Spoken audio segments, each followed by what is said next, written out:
Comments देखकर चलो इस बात की खुशी है कि कम से कम तुम लोगों को तो मेरी चिंता है, और 5 या 6 दिन गायब रहने के लिए दिल से सॉरी। लेकिन हाँ, ऐसी कुछ चीजें चल रही थी जिसकी वजह से वीडियोस नहीं आ पाई। तो एवेंजर्स सीक्रेट वॉर्स का जो नया लेटेस्ट हीरो अनाउंस हुआ है 100% कंफर्म हुआ है। उससे लेकर स्पाइडरमैन ब्रांड न्यू डे में स्पाइडरमैन की मौत तक बहुत सारी नई लीक्स और अपडेट्स है मेरे पास। सीधे मुद्दे पर आ जाते हैं, लेकिन आगे बढ़ने से पहले तुमसे एक पर्सनल रिक्वेस्ट है कि एवेंजर्स डूम्सडे आने तक इस चैनल पर मैंने 100K सब्स का टारगेट रखा है। So if you are new to the channel and if you love Marvel movies, do subscribe the channel. सबसे पहले तो ब्रांड न्यू डे के डायरेक्टर ने एक ऐसी बात कह दी है जिसको सुनने के बाद मुझे ये कंफर्म हो गया है कि या तो ब्रांड न्यू डे में स्पाइडरमैन मर जाएगा और ये स्पाइडरमैन की लास्ट मूवी होगी, या फिर टॉम ही स्पाइडी प्ले करते रहेंगे बट स्पाइडरमैन बिल्कुल बदल जाएगा। मतलब जैसा अभी इस टाइम है उससे बिल्कुल बदल जाएगा। इसका मतलब आगे तुम खुद समझ जाओगे। ब्रांड न्यू डे के डायरेक्टर डस्टिन डैनियल कर्टॉन ने ये कहा है कि ब्रांड न्यू डे ये सोचकर देखने जाना कि ये लास्ट स्पाइडरमैन है, यानी इसके बाद स्पाइडरमैन वापस आएगा ही नहीं। और ये तो हम लोग ऑलरेडी डिस्कस कर चुके हैं कि ब्रांड न्यू डे के एंड में पीटर मारा जाएगा, ग्रे हल्क उसे मार देगा और फिर डूम्सडे या फिर सीक्रेट वॉर्स में वो सिम्बियोट के साथ बॉन्ड बनाएगा जिससे वो फिर से रिजरेक्ट होकर जिंदा होकर वापस आएगा। और अब जब खुद डस्टिन चाचा ने ये बात कह दी है कि मूवी देखने जाना तो ये सोचना कि ये लास्ट स्पाइडरमैन है,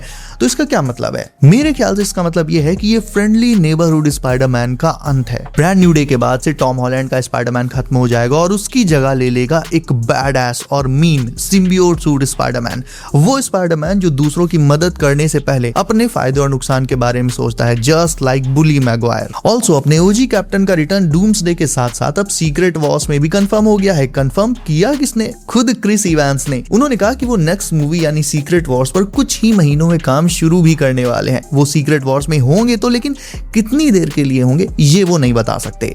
ये लास्ट लाइन बोल के उन्होंने कहीं ना कहीं ये टीज कर दिया है कि ओजी कैप्टन की डेथ सीक्रेट वॉर्स में हो सकती है। क्या पता सीक्रेट वॉर्स की स्टार्टिंग ही ओजी कैप्टन की मौत से हो। जनरली इन मूवीज में ऐसा होता ही है कि किसी बड़े कैरेक्टर को, बड़े हीरो को मतलब वन शॉट करा दिया जाता है विलन से, सो दैट मूवी की जो स्टेक्स हैं वो बहुत हाई सेट हो जाएं। और ओजी कैप्टन को अगर डूम वन शॉट कर देता है एज गॉड एम्परर डूम, वो ओजी कैप्टन को वन शॉट कर देता है बैटल वर्ल्ड में, तो फिर इससे ज्यादा हायर स्टेक्स मुझे नहीं लगता कि सेट हो सकते हैं। तो हाँ, ऐसा हो सकता है कि सीक्रेट वॉर्स में ओजी कैप्टन आए तो, लेकिन ज्यादा देर टिक ना पाए। देखो क्रिस इवांस की अभी तक डूम्सडे और सीक्रेट वॉर्स की जो भी व्यवस्था बन रही है तुम्हें जल्दी से बता देता हूँ। एंड गेम के बाद कैप्टन पास्ट में गया, उसे स्टोन्स और म्योल्निर रख के वापस आ जाना था, लेकिन उसने ऐसा नहीं किया। उसने पास्ट में पैगी को कहीं देखा और वो फिसल गया, पैगी के साथ रहने लगा और उसका पैगी से मिलना हुआ नहीं कि मल्टीवर्स ब्रेक होने लगा, just because he was not supposed to be with Peggy. उसके पैगी के साथ रहने से एक अल्टरनेट टाइमलाइन बन गई जो आगे जाकर एक अल्टरनेट यूनिवर्स बन गया और इसकी वजह से एक इनकर्जन हुआ जिससे डूम का नुकसान हुआ और इसीलिए डूम स्टीव के पीछे पड़ा है। मे बी तुम्हें यह भी लगता होगा कि डूम्सडे में स्टीव रॉजर्स के बेटे जिम रॉजर्स का भी बड़ा रोल होगा क्योंकि ये सुपर सोल्जर का बच्चू है।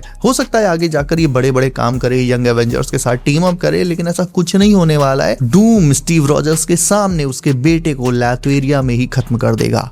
ये डॉक्टर डूम का वेंजेंस है। जैसे स्टीव रॉजर्स की वजह से डूम की फैमिली खत्म हुई, उसी तरह से फैमिली का जो बदला है वो डूम फैमिली से ही लेगा, स्टीव रॉजर्स के सामने उसके बेटे को मारकर। हो सकता है साथ में पैगी को भी लपेट दे, ऑल्दो पैगी को लेकर ऐसी कोई र्यूमर तक नहीं है, लेकिन हाँ जिम रॉजर्स को लेकर ऐसी र्यूमर्स चल रही हैं कि डूम जिम रॉजर्स को तो लपेट देगा। ये चीज देखकर स्टीव पूरी तरह से टूट जाएगा और इसके बाद स्टीव का सफर आगे सीक्रेट वॉर्स तक कैसा होगा इसका तो अंदाजा लगा पाना भी मुश्किल है। देखो मूवी में डॉक्टर डूम बिल्कुल रूथलेस विलन होने वाला है, मतलब बच्चा हो या बड़ा हो वो किसी को नहीं छोड़ने वाला। अगर वो उसके रास्ते में आ रहा है तो काम 35। और अपने बेटे की डेथ को अपने सामने देखकर स्टीव फिर से पगला आ जाएगा and we will be back to Civil War once again. Chris Evans versus RDJ once again, but this time ये मल्टीवर्सल लेवल पर होगा। डूम्सडे का फाइनल बैटल भी लैथवेरिया में ही होगा और स्टीव ये बैटल सरवाइव भी करेगा, गारंटीड है करेगा। तभी तो क्रिस ने बोला ना कि वो सीक्रेट वॉर्स में भी होंगे। देखो डूम्सडे में कहानी का मेन फोकस डूम के अलावा स्टीव पर ही होगा। सीक्रेट वॉर्स में भले ही ये फोकस किसी दूसरे हीरो पर शिफ्ट हो जाए, लेकिन ये बात तय है कि स्टीव की कहानी अभी खत्म नहीं हुई है। इनफैक्ट एंड गेम में बस उस कहानी का एक नया और सबसे खतरनाक चैप्टर शुरू हुआ था। ऑल्सो जो लोग शैंग-ची के नेक्स्ट अपीयरेंस का और उसकी नेक्स्ट सोलो मूवी का वेट कर रहे हैं उनके लिए बहुत बड़ी न्यूज है। डस्टिन डैनियल कर्टॉन ने ये खुद बोला है कि शैंग-ची 2 पर अभी काम चल रहा है। तुम्हें से काफी लोग कमेंट्स में अक्सर पूछ लेते थे कि भाई शैंग-ची पर भी अपडेट दो, इसकी सोलो मूवी आएगी भी या नहीं। तो फाइनली खुद डस्टिन चाचा ने ही ये कंफर्म किया है कि शैंग-ची 2 अभी डेवलपमेंट में है, ये पक्का आएगी। कब आएगी no update on that, but इतना कंफर्म है कि ये सीक्रेट वॉर्स के बाद ही आएगी, यानी म्यूटेंट सागा में। अभी फिलहाल तुम्हें शैंग-ची मिलेगा जरूर, एवेंजर्स डूम्सडे में वो आएगा, लेकिन ऑब्वियसली ये एक टीम अप मोमेंट होगा। सीक्रेट वॉर्स के बाद जब चीजें थोड़ा सेटल हो जाएंगी तब हमें म्यूटेंट्स और फैंटास्टिक फोर और ऐसे ही हीरोज की तरह शैंग-ची की भी एक सोलो मूवी मिलेगी। इनफैक्ट ब्लैक पैंथर 3 और शैंग-ची 2 ये दोनों मूवीज मार्वल के फेज 7 का बड़ा हिस्सा होंगी। न्यू ब्लैक पैंथर को इंट्रोड्यूस किया जाएगा डूम्सडे या फिर सीक्रेट वॉर्स में, और वही फिर आगे नेक्स्ट पूरे सागा में कंटिन्यू करेगा।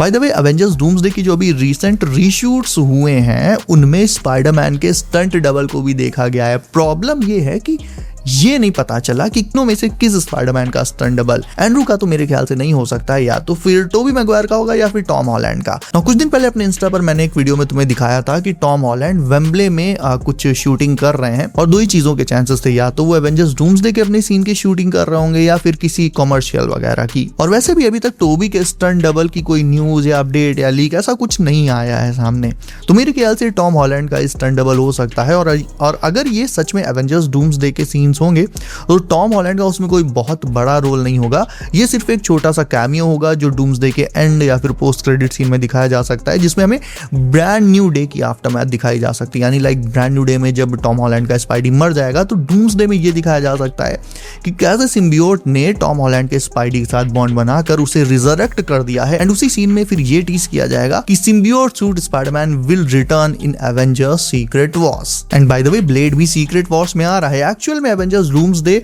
और सीक्रेट वॉर्स ये दो ऐसी परफेक्ट मूवीज हैं जिनमें मार्वल जिस भी नए हीरो को लाना चाहे ला सकता है, और उसे अभी के जो हीरोज हैं, करंट हीरोज हैं, उनसे पूरी तरह से कनेक्ट भी कर सकता है, सो दैट इन नए हीरोज की सोलो मूवीज जब आगे आएंगी तो तुम भी उनसे कनेक्टेड फील कर पाओगे, क्योंकि तुमने ऑलरेडी डूम्सडे और सीक्रेट वॉर्स में देख चुके होगे। और इन्हीं हीरोज में से एक ब्लेड भी होने वाला है। घोस्ट राइडर भी इसी तरह से आएगा, लेकिन ब्लेड भी सीक्रेट वॉर्स में आ रहा है, तो इसका जो सेटअप है वो सीक्रेट वॉर्स में हो जाएगा, and then he will continue in mutant saga, and उसी में फिर उसकी सोलो मूवी भी आएगी। So guys, that's it for today. Let's wait for the second trailer of Spiderman Brand New Day. तुम उसे लेकर कितना एक्साइटेड हो ये कमेंट करके मुझे अभी बताओ। इसके अलावा वीडियो को अभी तक लाइक नहीं किया है तो उसे भी लाइक करके चैनल कर लो सब। नोटिफिकेशन वॉल पर डालना मत भूलना, ताकि आने वाली latest MCU leaks and updates तुमसे कभी भी मिस ना हो। सो बी सेफ गाइस, अपना ख्याल रखिए आप। मेरा नाम है Himanshu, and as always I'll see you in next one.